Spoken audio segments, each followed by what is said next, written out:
અમે જ રામ છીએ. અને એ વખતે આ ભરવાડના ગુરુને નીલકંઠ વર્ણીએ રામ રૂપે દર્શન આપ્યા. તો આવી પ્રકારે આ બાવાના પણ બધા સંકલ્પ એમણે પૂરા કર્યા અને બાવો નીલકંઠના પગની અંદર પડી ગયા. જેની આપણે ભક્તિ કરીએ છીએ તો સાક્ષાત આજે આપણને દર્શન આપવા માટે પધાર્યા છે. આ રીતે વર્ણીએ એમને પણ આવો લાભ આપ્યો. અને ત્યાંથી છાના ચાલ્યા ઘનશ્યામ ગયા ગોવિંદ લોઢવે ગામ. ત્યાંથી પછી નીલકંઠ વર્ણી એ છાનામાના પોતે નીકળી ગયા, કારણ કે કોઈ એમને જવા દેવું હતું નહીં. પરંતુ આ વર્ણીને તો ઘણાના કલ્યાણ કરવાના હતા, એટલે ત્યાંથી એ પોતે કોઈને ખ્યાલ એમ નીકળ્યા અને લોઢવા ગામની અંદર પોતે જઈને રહ્યા. આ લોઢવાની અંદર લખુબાઈ ચારણ નામની એક બાઈ પોતે રહેતી હતી. એ સમાધિનિષ્ઠ હતી, સમાધિની અંદર પણ પોતે જઈ શકતી અને અબળાનો દેહ છતાં પણ ઘણું બધું જ્ઞાન એણે સંપાદન કરેલું. ખૂબ જ વૈરાગ્ય પણ એના જીવનમાં દ્રઢ થયેલો. અને આત્માનંદ સ્વામીના સમાગમની અંદર એ પોતે આવેલી અને એમના થકી અદ્વૈત મતમાં એને પ્રતીતિ આવેલી કે ભગવાન તો નિરાકાર છે, એ ક્યારેય મનુષ્ય રૂપે થાય જ નહીં અને એમનું મૂળ સ્વરૂપ તો નિરાકાર જ છે. આવી રીતે એણે પોતે બધી દ્રઢતાઓ કરેલી. અને જે કોઈ બાવાઓ એના ગામની અંદર આવે એ બાવાને પોતે સદાવ્રત આપતી. પણ શા માટે? સાધુઓને સદાવ્રત દેતી, તપની પરીક્ષા કરી લેતી. એ સાધુઓની પરીક્ષા કરવા માટે પોતે આ સદાવ્રત ખોલેલું કે કેવા સાધુઓ એ આ બધા આવે છે, અને જો એવા ઢોંગીલા હોય તેના ઢોંગ પણ પોતે ખુલ્લા કરતી હશે. અને આવી રીતે ફરતા ફરતા વર્ણી એના સદાવ્રતની અંદર આવી પહોંચ્યા. અને વર્ણીનો વેશ અને એમનું જીવન જોઈ અને એને થયું કે આ બીજા ત્યાગી જેવા નથી, માટે આની આપણે સારામાં સારી રીતે સેવા કરવી. અને એ લખુચારણે મહારાજને કહ્યું કે તમે અહીંયા રોકાવ, અમારી પાસે 2 બ્રહ્મચારી છે, વિઠ્ઠલાનંદ અને બાલાનંદ. એ બંને બ્રહ્મચારીઓ તમારી સારી રીતે સેવા કરશે. અને મારી પાસે ઘણી બધી ભેંસો છે, તો આ ભેંસોનું આવી રીતે દૂધ એની અંદર સાકર નાખીને અમે તમને જમાડશું. અને આ રીતે વર્ણીને વાત કરી. વર્ણી ઘણો ભાવ ભાળી અવિનાશ, 3 માસ રહ્યા ત્યાં નિવાસ. 3 મહિના સુધી આ લખુચારણના ઘેર એ શ્રીજી મહારાજ પોતે રહ્યા. અને 3 મહિના સુધી ઘણી બધી સેવા આ લખુચારણે બધી મહારાજની કરી. રોજ મહારાજને આવી રીતે દૂધ ને દહીં ને બધું જમાડતી. ત્યારે એની આવી સેવાથી પ્રસન્ન થઈ. અને પછી નીલકંઠ વર્ણીએ એમને કહ્યું કે તે આટલી બધી મારી સેવા કરી છે, હવે હું પણ તારી સેવાથી પ્રસન્ન થયો છું, અને તારે જે કંઈ ઈચ્છા હોય એ તું માગ, હું તને એ આપી દઈશ. ત્યારે કહે બાઈ સુણો તપધામ, મારો પુત્ર જે છે વીરો નામ, સૂત તે અને ભેંસો છે જેહ, સદાકાળ સુખી રહે તેહ. કે મારો વીરો દીકરો, મારી આ ભેંસો અને મારી આ જે વાડીને બધું છે ને કાયમ આવી રીતે રહે એવું તમે મને કરી આપો. મહારાજે કહ્યું તું આ બધી જ્ઞાનની વાતો કરે છે, ત્યાં જ્ઞાનમાં એવું નથી આવતું કે આ જગત નાશવંત છે, અને આ કે જ્ઞાનની તો બહુ આવી રીતે વાતો કરતી હતી તું મારી આગળ. અને વર્ણીએ કહ્યું કે આમાંથી કાંઈ બધું કાયમ રહેવાનું નથી. હું આવ્યો છું 49 વર્ષે જતો રહેવાનો છું, કે આ પૃથ્વી પર કાંઈ અમર રહેતું નથી, માટે કે તું આ બધી ઈચ્છાઓ એ મૂકી દે. ત્યારે વળી પાછી એણે આ વાત કરી. લખુબાઈ વળી એમ કહે, આ અખંડ સદાવ્રત રહે એ જ માગું છું હું વરદાન, આપો એટલું કરુણા નિધાન. સુણી બોલ્યા ત્યારે શ્રી હરિ, નાશવંત માગ્યું તમે ફરી. કે તમે આ જે સદાવ્રતની વાત કરી એ પણ વળી પાછું નાશવંત જ માગ્યું. તમને આવી રીતે માગતા આવડતું નથી. માગો એવું જે નાશ ન થાય, રહે અક્ષય કાળ સદાય. એવું તું કંઈક માગ કે જે તને પાસેથી કાયમ જાય નહીં. ત્યારે આવી રીતે વર્ણીએ આ લખુબાઈને માગતા શીખવાડ્યું કે ભગવાન જ્યારે પ્રગટ હોય ને અને કદાચ ભેગા થઈ જાય આપણને, છતાં પણ આ જીવ એને ઓળખી શકતો નથી. અને ન માગવાનું જ પોતે ભગવાનની પાસે માગતો હોય છે, કારણ કે અંતરમાં બધી આસક્તિઓ એવી પડી હોય. એ તો એવા સાચા સંત મળે ત્યારે આસક્તિઓ ટાળે, એ ના મળે ત્યાં સુધી ભગવાન જો આપણને સદેહ મળે ને તો આવું જ આપણે માગી બેસીએ. એક કમળસિંહ વાણિયો હતો, એને મહારાજે કહ્યું કે તમે આવી રીતે કંઈક માગો, તમારી ઉપર પ્રસન્ન અમે થયા છે. ત્યારે એણે શું કહ્યું કે પાણીનો લોટ મહારાજ અખંડ રહે એવું મને કરી આપો. મહારાજ કે હવે તો બધું રહેશે જ, કે તું કંઈક બીજું માગ ને, આ પાણીનો લોટ આવી રીતે અખંડ રહે કે માગવાની વસ્તુ છે. ત્યારે મહારાજને એણે ફરી વાર કહ્યું ના મહારાજ તમારે આપવું હોય તો આ જ આપો. પછી મહારાજને થયું કે હવે આ કંઈ સમજેવો છે નહીં. મહારાજે કહ્યું જાય એ બધું રહેશે. 3 પેઢી સુધી પાણીનો લોટ રહ્યા. પરંતુ જો આ ભગવાન સામેથી કહે પણ અંતરની બધી આસક્તિઓ હોય ત્યાં સુધી આપણાથી એ સાચું માગી શકાતું નથી. સંતની જરૂર અહીંયા આપણને દેખાય કે એવા સંત જો આપણને મળ્યા હોય ને અને એ પછી આપણને આ સ્વભાવથી મુક્ત કરી દે, અને પછી જ્યારે ભગવાન કહે કે હવે તમે કંઈક માગો, ત્યારે પછી મોઢામાંથી શબ્દો નીકળે કે તમારી મૂર્તિ વિના મારા નાથ બીજું મને આપશો માગ. તમારી મૂર્તિ સાહેબ હવે કાંઈ જોઈતું નથી. પણ એ જ્યાં સુધી આવા સંત ના મળ્યા હોય સ્વામી જેવા, ત્યાં સુધી કદાચ ભગવાન આમે આવીને ઉભા રહે ને તો એ માગતા આવડે નહીં. ભાગવતની અંદર 2 બાળકોના આખ્યાનની વાત આવે છે. એક આખ્યાન છે ધ્રુવજીનું અને બીજું છે પ્રહલાદજીનું. આ બંને બાળપણની અંદર ભગવાનનો સાક્ષાત્કાર કર્યો. કહેતા કે ભગવાન એમને દર્શન આપવા માટે આવેલા, પરંતુ ધ્રુવજીએ ભગવાન પાસે શું માગ્યું કે મને અચળ પદવી આપો, કે ક્યારે મારી પદવી નાશ થાય નહીં. ભગવાન તો તથાસ્તુ કહીને જતા રહ્યા, પણ પછી એને થયું તસ્માત તાપમ ઉપયવાન, કે અરે કે આ ભગવાન પાસે શું માગી લીધું, અચળ પદવી માગી, પણ આ જ્યારે બ્રહ્માંડોનો પ્રલય થશે ત્યારે મારી અચળ પદવી પણ ક્યાં રહેવાની છે. પરંતુ અંતરમાં પેલી જે રાજ્યની આસક્તિ હતી ને, એની માતાના વેણથી નીકળી ગયેલો, એને સિંહાસન ઉપર બેસવા ના મળ્યું, એટલે પદે વનમાં તપ કરવા ચાલ્યો ગયેલો. તો માગવાનું જ્યારે થયું ત્યારે ભગવાન પાસે પણ એ જ માગી બેઠો. પરંતુ પ્રહલાદને નારદજીનો સમાગમ હતો. એ જ્યારે પ્રહલાદજી એની માતા કયાદુના ઉદરમાં હતા ત્યારથી એની માતા એ નારદજીની કથા વાર્તા સાંભળતી, અને એ રીતે પ્રહલાદજીને આવા સંતોનો સમાગમ થયો. અને એ વખતે જ્યારે પછી ભગવાને એમને કહ્યું તું કંઈક માગ, ત્યારે એમણે શું માગ્યું કે મારા ઇન્દ્રિયોના જે સમૂહ છે એનાથી તમે મારી રક્ષા કરો, તમારું ધામ મને આપો. ત્યારે સ્વામી બોલ્યા કે પ્રહલાદને માગતા આવડ્યું અને ધ્રુવને માગતા આવડ્યું નહીં. કેમ?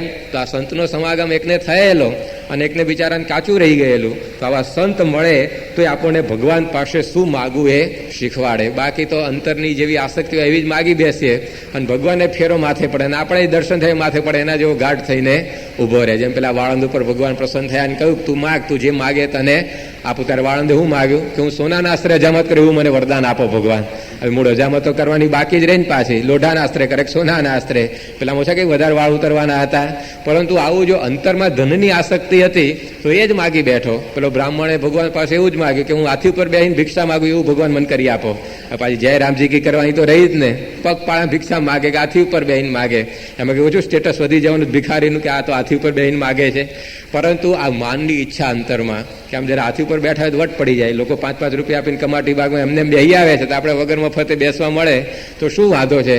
અને આવી માન સન્માનની બધી ઈચ્છાઓ એને લીધે આ બધું આ ભગવાન પાસે પણ ન માગવાનું મંગાય. પણ જો એવા સંત મળે તો આ માગતા બધું શીખવાડે. પચ્છમના વિપ્ર જાદવજી હતા, એના ત્યાં મહારાજ પોતે જમવા પધાર્યા અને પછી મહારાજે એનો સેવા રસોઈ બધું અંગીકાર કર્યું. પછી મારે કહ્યું તારો ભાવ જોઈને બહુ રાજી થયો છું, તું કંઈક માગ. ત્યારે એ જાદવજી વિપ્રએ કહ્યું કે મહારાજ તમારી મૂર્તિ અને કૃપા એ અખંડ રહેવું મને આપો. મહારાજ કે એ તો બધું બરાબર છે, પરંતુ આ તારી ગરીબાઈ ટાળવી નથી ત્યારે, કારણ કે બહુ સામાન્ય બિચારા અને આમ છાપરા જેવું એનું મકાન અને કાંઈ બીજું ઘરની અંદર રાચ રચીલું નહીં અને એકદમ સામાન્ય સ્થિતિ. એટલે મહારાજે કહ્યું કે તારી ગરીબાઈ દૂર થાય એવું તારે કંઈ માગવું નથી. મહારાજ કે એવું શું કરવા માગું, તમે ગરીબોના બેલી છો તો તમે મારી સંભાળ નહીં રાખો, એ તો મારે છે જ બધું તમારે આ પ્રાપ્તિ થઈ એટલે, પણ આ તમારી કૃપા ને તમારી મૂર્તિ મને અખંડ રહે એવું કરી આપો. તો જાણી ગયો કે હવે ભગવાન ગરીબોના નિવાજ છે, તો આપણને કેમ ના આવી રીતે આ સંકટની અંદર રાખશે. પણ માગવાનું જ્યારે ભગવાન કહે છે ત્યારે આપણે તો આ જ માગવું છે. અને એમ કરીને એણે મહારાજને આ રીતે રાજી કર્યા. ત્યારે અહીંયા પણ લખુબાઈને મહારાજે કહ્યું કે તું કંઈક એવું માગે જે ક્યારે નાશ પામે નહીં. ત્યારે આ લખુબાઈને જરા લાઈટ થઈ મનની અંદર અને પછી માગ્યો બાઈએ શ્રી પ્રભુ પાસ, અંતે અક્ષરધામમાં વાસ. વરદાન પછી એ જ આપ્યું, કષ્ટ જન્મ મરણ તણું ટાળ્યું. પછી એ લખુબાઈએ થયું કે આ ભગવાન આવ્યા છે તેની પાસે એવા વાડી અમર રહે ને ભેંસો અમર રહે, કંઈ માગવા જેવું નથી.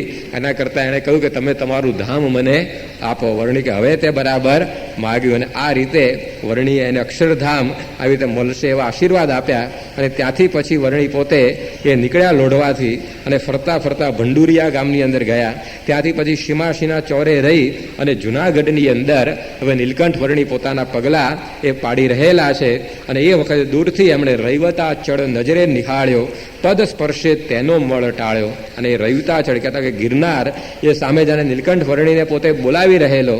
અને એ રીતે નીલકંઠ વર્ણી પણ એની ઈચ્છા જાણી ગયા કે કેટલા બધા વર્ષોથી આવી રીતે આ ગિરનાર તપ કરી રહ્યો છે, હવે આપણા પગલાં પાડીને એને પણ આપણે કૃતાર્થ કરવો જોઈએ. એટલે વર્ણી પોતે આવી રીતે ત્યાં આગળ પધારે છે. અને એ વખતે ગિરનારની એક બહુ અદ્ભુત શોભાનું વર્ણન એ પોતે આ કરે છે કે વર્ણીના આગમનથી કેટલો બધો એને આનંદ વ્યાપી રહ્યો. તો જ્યારે હતો શ્રાવણ શુદ્ધ માસ, પ્રભુ પધાર્યા ગિરનાર પાસ. શોભા બની તે અતિશુ વખાણું, અપૂર્વ એ ઉત્તમ જોગ જાણું. કે આ શ્રાવણ મહિનો જ ચાલતો હતો અને એ જ વખતે આ વર્ણી પોતે ગિરનારની પાસે પધાર્યા ત્યારે અપૂર્વ શોભા બની રહી. ગિરી દિશે છે ઘનશ્યામ જેવો, આવ્યો ચડી ત્યાં ઘનશ્યામ એવો. ભલા પધાર્યા ઘનશ્યામ ભૂપ, ત્રણેય વિરાજે ઘનશ્યામ રૂપ. કે એક તો જે પર્વત એ પણ આમ ઘનશ્યામ એટલે કે કાળો લાગતો હતો, કારણ કે જે પથ્થરો બધા ગિરનારના છે અત્યારે આપણે જોઈએ છે તેનો વર્ણ, એનો રંગ પણ કેવો લાગે? ઘનશ્યામ જેવો. અને એ જ વખતે શ્રાવણ મહિનો ચાલતો હતો એટલે આકાશમાં પણ બધા વાદળ આવી ગયા, એટલે કે એ પણ ઘનશ્યામ આવી ગયા. અને સાથે સાથે આ વર્ણી પણ ઘનશ્યામ એ ત્યાં આગળ પધાર્યા હતા. 3 ઘનશ્યામ એક સાથે આ જુનાગઢની અંદર ભેગા થઈ ગયા. એક તો આ ઘનશ્યામ રૂપ આ ગિરનાર, ઘનશ્યામ રૂપ વાદળાઓ, અને આ સાક્ષાત ઘનશ્યામ ત્યાં પધાર્યા. અને આ રીતે વર્ણી આ શ્રાવણ મહિનાની અંદર આવ્યા. અને ગિરિએ ગનની ઘટા ધરી, વિલસે જેમ શિરે જટા ધરી. આ ગિરનારની ઉપર જે બધા વાદળાઓ ઝળુંબી રહેલા, જાણે એણે જટા ધારણ કરી હોય એવી એની શોભાએ વધી ગઈ. ગિરિમાં વનવૃક્ષ છે ઘણા, શુભશું રોમ દિશે ગિરી તણા. હરખ્યો હરીને મળી ઘણું, તન રોમાંચ થયું ગિરી તણું. આ વૃક્ષો જે ગિરનાર ઉપર બધા ઉગેલા એની કલ્પના કવિ કરે છે. માણસને જ્યારે બહુ આનંદ થાય ને ત્યારે એના બધા રૂવાડા ઊભા થઈ જાય અને રોમાંચ થઈ જાય. અને એવા આનંદના પ્રસંગમાં જ્યારે માણસના રૂવાડા ઊભા થઈ જતા હોય છે, તો એવી જ રીતે આ ગિરનારને પણ વર્ણી હવે એની પાસે આવી રહ્યા છે. એટલે એટલો બધો રોમાંચ થાય છે કે જાણે વૃક્ષો દ્વારા એના બધા રોમ રોમ ખડા ના થઈ ગયા હોય. આવી પ્રકારની આ ગિરનારની અંદર પણ એક આનંદની ભરતી બધી ચઢી છે. જળના ઝરણા ઘણા ઝરે, કવિ તેની શુભ કલ્પના કરે. ગિરી છે અતિશય ઉમંગમાં, ઉપજ્યો સ્વેદ વિશેષ અંગમાં. જ્યારે માણસના બહુ આનંદ આવી જાય અને આમ દોડાદોડ કરવા માંડે ને ત્યારે એના શરીર ઉપર પરસેવાના બધા બિંદુઓ ઉપસી આવતા હોય છે. તો ગિરનાર ઉપર જે કે બધા ઝરણા વહી રહેલા, કવિ કલ્પના કરે છે કે આ એટલો બધો આનંદ આને વ્યાપી ગયો છે કે એના શરીર ઉપર પણ આ બધા પરસેવાના બિંદુઓ એ બધા બાજ્યા છે ને એ બધા આવી રીતે વહી રહ્યા છે. શિખરે ચડી મોર ઉચ્ચરે, સુણી એવી કવિ કલ્પના કરે. પ્રભુને અતિ ચિત્ત પ્યારથી, ગિરીશું આદર દે ઉચ્ચારથી. આવી રીતે જ્યારે ગિરનાર ઉપર બધા મોર ટહુકી રહ્યા છે ત્યારે કવિ કલ્પના એવી કરે છે કે જ્યારે કોઈક માણસ આપણો મનગમતો આપણા ઘેર આવતો હોય તો આપણે સામેથી આમ મોટેથી એનું નામ દઈને એને આવકારીએ. તો અહીંયા પણ બધા મોર આ જાણે નીલકંઠ વર્ણીને પોતે આવકારી રહેલા છે કે આવો આવો કે તમે અમારા ઘરની અંદર વસવા માટે. અને એ રીતે આ વર્ણીને બધા આ પોતાની પાસે બોલાવી રહ્યા છે. શિખરો ઉપર જે ગર્જના બધી વાદળ કરી રહ્યું છે એ જોઈને કવિ કલ્પના કરે છે કે ગણીને અતિ હર્ષની ઘડી, વજડાવે ગિરી નોબતો વળી. જ્યારે બહુ આનંદ થાય, જ્યારે આનંદનો પ્રસંગ આવે ત્યારે નોબતો વાગે રાજાઓના ઘરની અંદર. તો આજે આ વર્ણી પણ પોતે આવી રહ્યા છે. આનંદનો પ્રસંગ છે ગિરનાર માટે, એટલે જાણે એણે આ વાદળાઓ દ્વારા નોબતો વગડાવવાનું ચાલુ કર્યું હોય ને એવું આવી રીતે વાતાવરણ બધું લાગે છે. તો આ બધી રીતે આ ગિરનાર પોતે આ નીલકંઠ વર્ણીને અત્યારે અહીંયા વધાવી રહેલો છે. અને આવી પ્રકારે આ ગિરનારનો બધો ભાવ જોઈને વર્ણી પણ પોતે ત્યાં આગળ પધાર્યા. સર્વપ્રથમ એમણે દામોદર કુંડની અંદર સ્નાન કર્યું. ત્યાંથી પછી રેવતી કુંડની અંદર પોતે સ્નાન કરવા માટે પધાર્યા. અને ત્યાર પછી આવી રીતે સ્વચ્છ થઈને દામોદરના મંદિરમાં જઈને વર્ણીએ પોતે ભગવાનના દર્શન કર્યા. ત્યારે ત્યાંનો જે પૂજારી હતો એ આવી રીતે નીલકંઠને દર્શન માત્રથી આવી રીતે કોઈક મહાજોગી જેવા સમજી બેઠો. અને એણે થયું કે આ સાક્ષાત ભગવાન આપણી ભક્તિથી પ્રસન્ન થઈ અને આપણને દર્શન આપવા માટે પધાર્યા છે. અને એ વખતે એમણે વર્ણીનો આદર સત્કાર કર્યો. ત્યારે વર્ણીને એમણે કહ્યું કે તમે અહીંયા અમારા આશ્રમમાં રોકાઓ.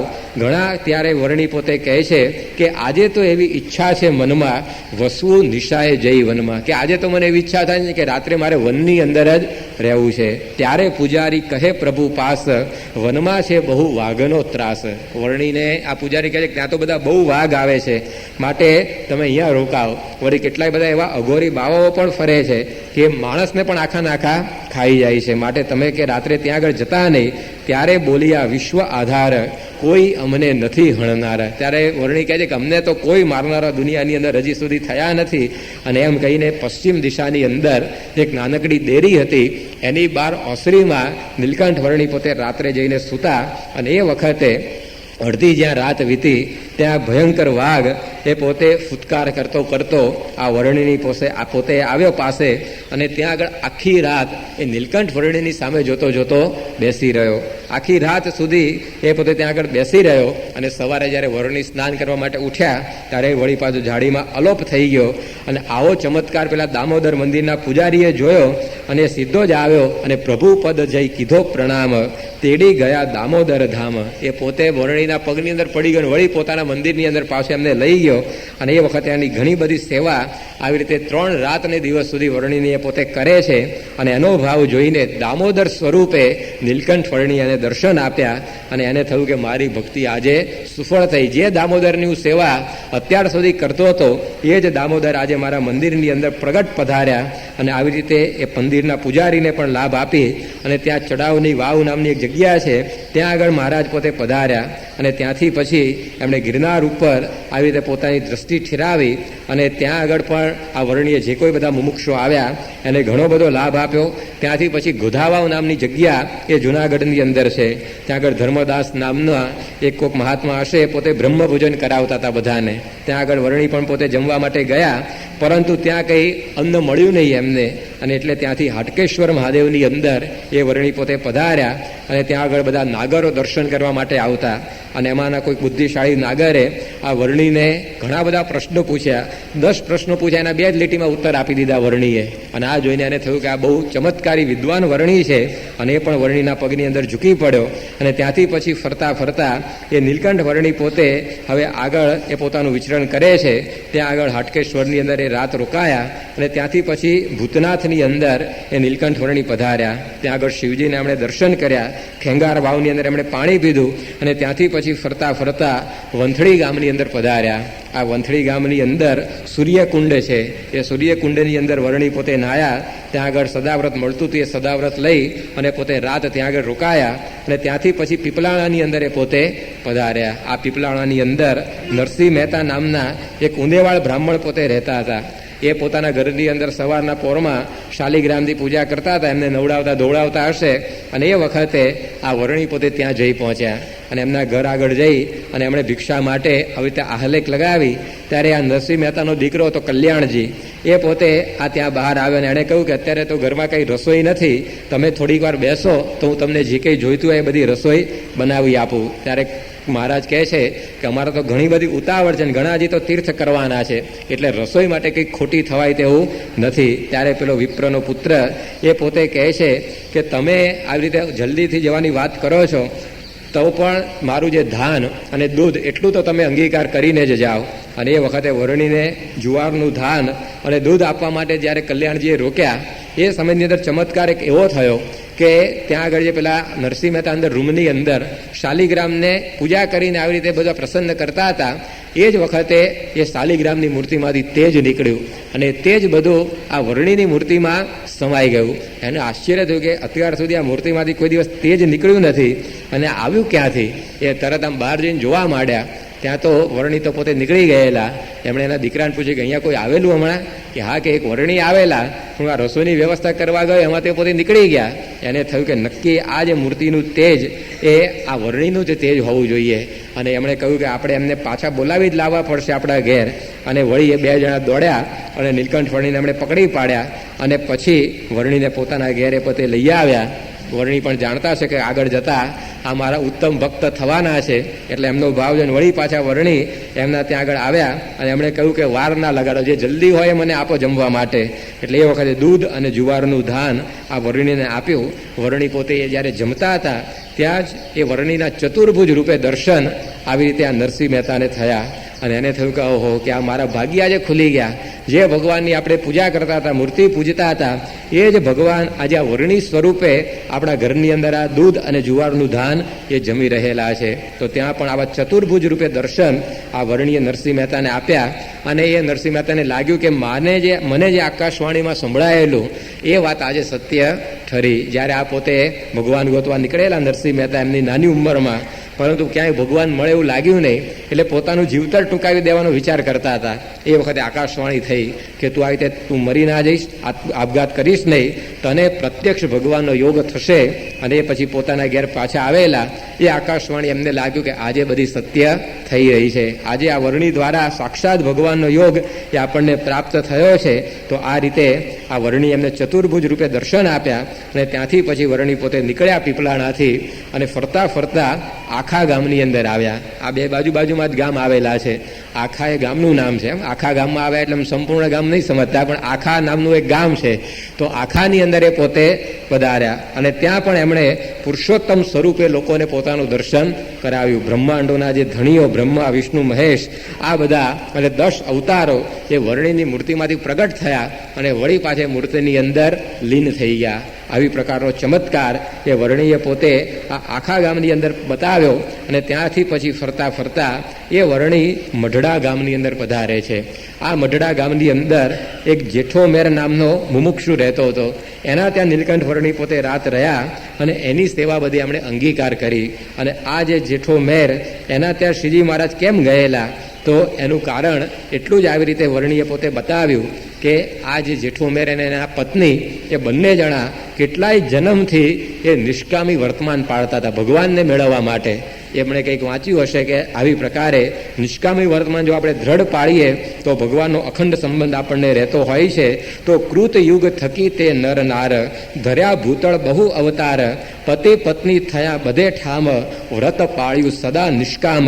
આજ કળિયુગમાં પણ એમ પાળ્યું નિષ્કામ તો વ્રત તેમ બાળ જોબન કે વૃદ્ધ જાતે બ્રહ્મચર્ય પાળ્યું ભલી ભાતે નર નારી રહ્યા ઉર્ધ્વ રહેતા રહે કોઈ વડા બ્રહ્મ વેદતા એ જ પુણ્ય ઉદય થયું જ્યારે મળ્યા પ્રગટ પ્રભુ તેને ત્યારે. એનું આવું વ્રત જોઈ અને વર્ણી સામેથી એમને મળવા માટે એમના ત્યાં પધાર્યા. અને આ રીતે આ જેઠા મેરને પણ એમણે પોતાના દર્શનનું સુખ આપ્યું. એના ત્યાં રાત્રે પોતે જ્યારે સૂતેલા ત્યારે આ જેઠા મેર અને એની પત્નીને પણ દિવ્ય દર્શન વર્ણીએ કરાવ્યા. અને બ્રહ્મા, શિવ, ઇન્દ્ર આ બધા જ દેવતાઓ વળી રમા, રાધા વગેરે પોતાની શક્તિઓ આ બધા જ જાણે વર્ણીની આરતી કરતા હોય, વર્ણીને થાળ ધરાવતા હોય, એમના ગુણગાન ગાતા હોય. આવી પ્રકારના દર્શન આ જેઠા મેર અને એના પત્નીને આ વર્ણીએ પોતે કરાવ્યા. અને એમને પૂર્ણ પ્રતીતિ આવી વર્ણના સ્વરૂપની અંદર કે આ વર્ણી એ પોતે ખરેખર એક મહાન પુરુષ છે. કારણ કે આવી પ્રકારના દેવતાઓ પણ એની સ્તુતિ કરે છે. એ વર્ણી આજે આપણા ત્યાં પધાર્યા અને આપણને કૃતાર્થ કર્યા છે. તો આ રીતે જેઠા મેરનું પણ એમણે કલ્યાણ કર્યું. ભગવાન પોતે એમણે મધ્ય 33માં વાત કરી છે કે જે આવો નિષ્કામી વર્તમાન પાળે એની સેવા મારા ત્યાં અમને બહુ ગમે છે. આપણે આવા જો સંયમની અંદર રહીએ તો એ સંયમી પુરુષની સેવા એ મહારાજ કે અમને ઘણી ગમે છે. ગૃહસ્થને એમની રીતનું આ નિષ્કામી વર્તમાન અને ત્યાગીને એની રીતનું નિષ્કામી વર્તમાન, પણ એવો જો સંયમ આપણે રાખીએ તો મહારાજ કે એની સેવા અમને ગમે છે. અને આવો જે આ વર્તમાન પાળનારો હરિભક્ત એ અમારાથી લાખ ગાઉ છેટે હોય તો પણ મહારાજ કે અમારા ઢોલિયાની પાસે જ છે. અને આ વ્રતમાં જો કંઈક આવી કાચપ હોય તો મહારાજ કે અમારી ભેગો જ રહેતો હોય તો પણ અમારાથી લાખ ગાઉ છેટે છે. અને મહારાજે કહ્યું કે આ મૂળજી બ્રહ્મચારીની સેવા અમને ગમે છે એનું પણ કારણ એ જ છે કે એ પોતે એવા નિષ્કામી વર્તનમાં અતિશય દ્રઢ છે. તો આ રીતે વર્ણીએ આવો રાજીપો આ જેઠા મેર ઉપર પણ બતાવ્યો. અને ત્યાંથી હવે વર્ણી પોતે ફરતા ફરતા જ્યાં આગળ પોતાને રોકાવાનું છે એ જ લોજ ગામ ભણી હવે પોતાના કદમ એ ઉપાડી રહ્યા છે. પરંતુ વચ્ચે માંગરોળની અંદર પધાર્યા અને માંગરોળની અંદર એમણે પોતે એક સુંદર ચરિત્ર કર્યું. અને એની અંદર એક આપણને સારો ઉપદેશ એ વર્ણી પોતે આપે છે. પોતાના આગળ જતા ઉત્તમ ભક્ત થનારા ગોવર્ધનભાઈ એના ત્યાં વર્ણી પોતે પધારેલા. અને એ ગોવર્ધનભાઈની જે ફોઈ હતી એનો આવી રીતે કારજનો પ્રસંગ ચાલતો હતો. અને એ વખતે વર્ણીએ એની ફોઈની શું ગતિ થઈ છે એ કંઈ બતાવી, શા માટે પોતે આવી અધોગતિને પામી એ પણ કંઈ બતાવ્યું. અને સાથે સાથે આપણે કેવી રીતે હવે ભગવાનને સંતની સાથે રહેવું જોઈએ જેથી આપણી આવી અધોગતિ ના થાય એની પણ સુંદર વાતો એ વર્ણી આપણને સમજાવે છે. અને ત્યાર પછી પોતાનું આવું દિવ્ય વન વિચરણ એની પૂર્ણાહુતિ કરવા માટે એ પોતે લોજ ભણી પોતાના ચરણ એ ઉપાડે છે. એમની એ યાત્રાનું અંતિમ ચરણ એને આપણે આવતીકાલે આગળ વધારીશું. સહજાનંદ સ્વામી મહારાજની જય. સ્વામી નારાયણ નારાયણ નારાયણ. સ્વામી નારાયણ નારાયણ નારાયણ. સ્વામી નારાયણ નારાયણ નારાયણ.